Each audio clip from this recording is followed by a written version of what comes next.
that it has intercepted a missile fired from Yemen after air raid sirens sounded in the center and south of Israel.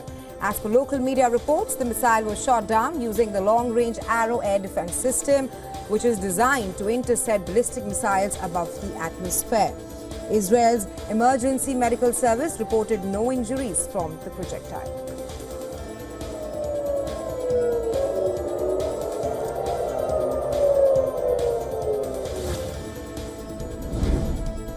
Israel has acknowledged that it had killed former Hamas chief Ismail Haniyeh in Tehran earlier this year.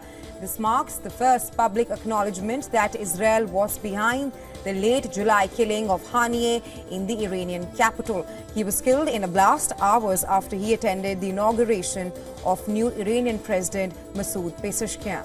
Defense Minister Israel Katz made the statement as he warned that the military will decapitate the leadership of Yemen's Houthi rebels. Katz said that the IDF will do in Hodeidah and Sana'a what it did with Haniyeh, Sinwar and Nasrallah in Tehran, Gaza and Lebanon.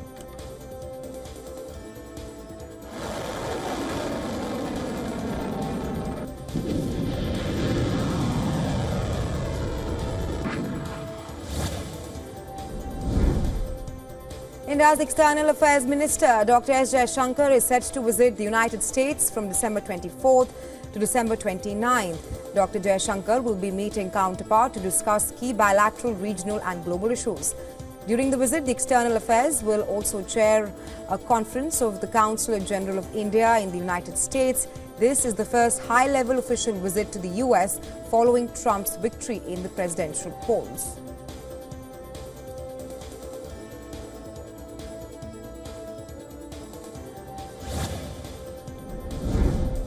French President Emmanuel Macron has unveiled a new government, the fourth of the year. The government, under the leadership of Prime Minister François Bayrou, includes members of the outgoing conservative-dominated team and some new figures from centrist or left-leaning backgrounds. Macron has named Eric Lombard as the new Finance and Economy Minister, former Prime Minister Elizabeth Borne as the Education Minister. Another former Prime Minister Manuel Valls returned as Overseas Territories Minister, while former Interior Minister Gérald Darmanin became the Justice Minister. Sébastien Lecornu and Jean-Noël Barrot were retained as Defense Minister and Foreign Minister respectively. Conservative Interior Minister Bruno Ratiolo has vowed crackdown on illegal immigration. He was also retained.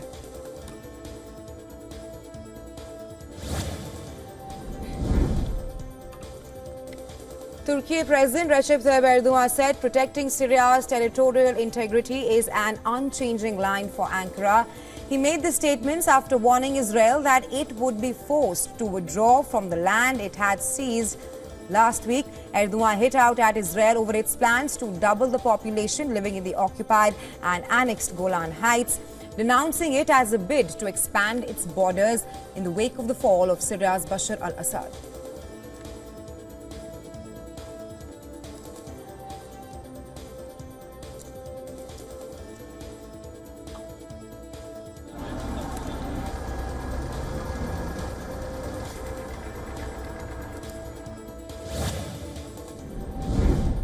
Belarus, Bolivia, Indonesia, Kazakhstan, Thailand, Cuba, Malaysia, Uganda and Uzbekistan will officially become BRICS partners from January 1st, 2025.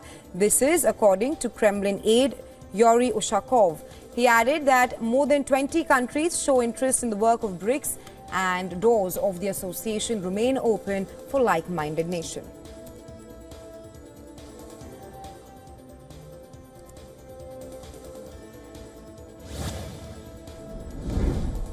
Zelensky claims over 3,000 North Korean soldiers have been killed or wounded fighting against Ukraine's incursion in Russia's Kursk region.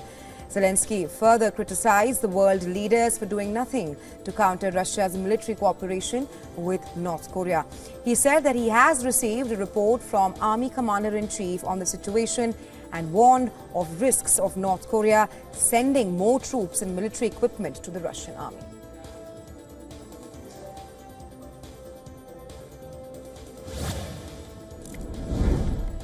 Former United States President Bill Clinton has been admitted to Georgetown University Hospital Medical Center in Washington after developing fever Clinton's deputy chief of staff has said that the 78-year-old was hospitalized for testing and observation. Clinton, a Democrat who served 2 terms as president from 1993 till 2001, addressed the DNC in Chicago this summer and campaigned for Kamala Harris ahead of November's election, in which Trump came out victorious.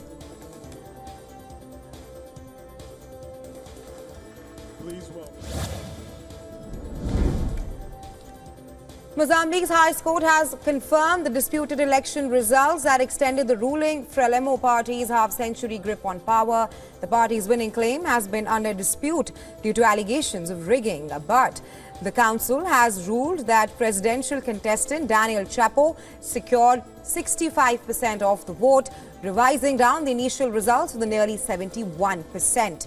The Southern African nation held presidential and parliamentary polls on October 9th. On October 24th, Mozambique's poll body declared ruling Frelimo party contestant Daniel Chapo as the winner. The opposition denounced the poll mandate, as did thousands of citizens.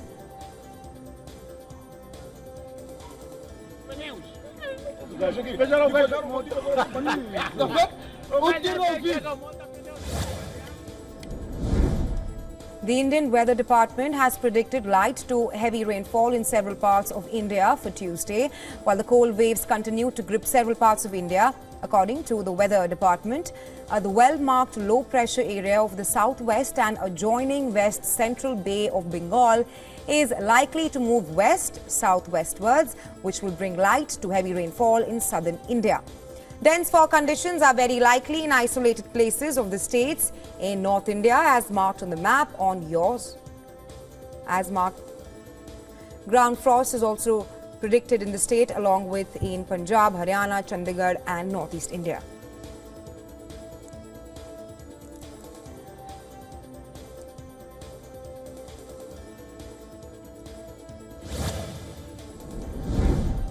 A report given by Crypto Pre-Sales, a platform that provides reports of crypto and finance, has revealed that cyber criminals have stolen more than $12.7 billion between 2014 and 2024. According to the report, $1.71 billion was taken this year alone. As per data, over 75% it took place in the last 4 years, with 2022 and 2023 witnessing the highest amount of crypto hacks. The most common crimes include system hacks, smart contract exploits and flash loan attacks, which together account for over 65% of all crypto-related thefts.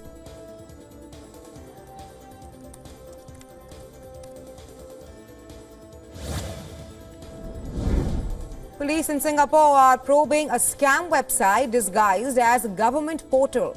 The fake website fooled citizens by pretending to offer government financial support schemes. As per reports, victims received SMS links to a fake Support GoWare website, prompting them to enter personal and credit card details. They were also tricked into providing bank authentication codes.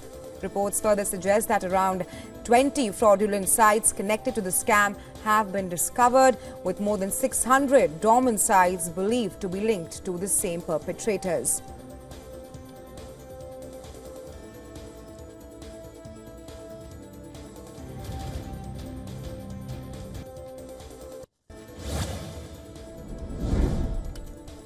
A new global survey conducted by Counterpoint Research reveals that 59% of people are planning to buy a generative AI-enabled smartphone by the end of 2025.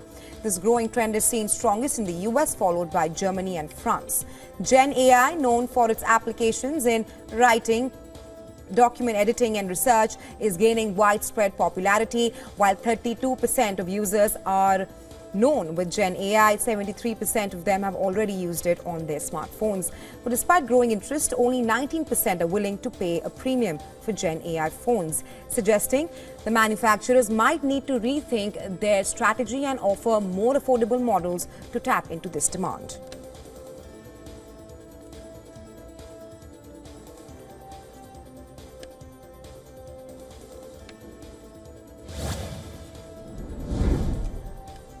A Stellantis unit has agreed to pay $4.2 million to resolve a California investigation into excess emissions. The California Air Resources Board said that the vehicles covered by the settlement for violations of air quality regulations include the Ram ProMaster vehicles equipped with 3-liter diesel engines. The state said the vehicles had an unapproved device that circumvented emissions control and resulted in nearly 55 tons of excess oxides of nitrogen being released into the air. Stellantis paid a $5.6 million settlement to California for similar allegations, which involved gas-powered vehicles in 2022.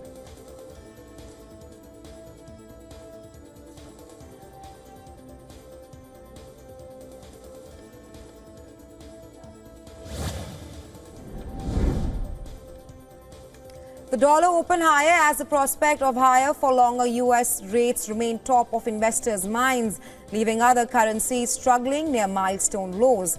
In a holiday-curtailed week, trading volumes are likely to thin out as the year-end approaches. Experts suggest that the lack of major economic data releases also means that the rates theme is likely to remain the main driver of moves in the foreign exchange market.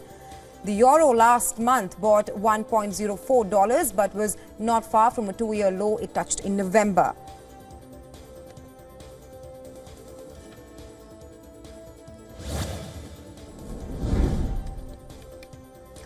U.S. automakers Ford Motor and General Motors will donate $1 million each along with vehicles to U.S. President-elect Donald Trump's January inauguration.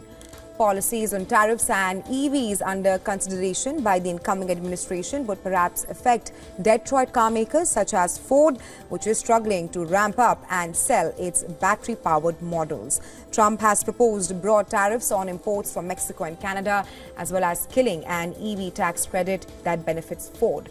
But Ford has previously said it is optimistic that Trump would be open to hearing the company's perspectives on these actions once he is in office.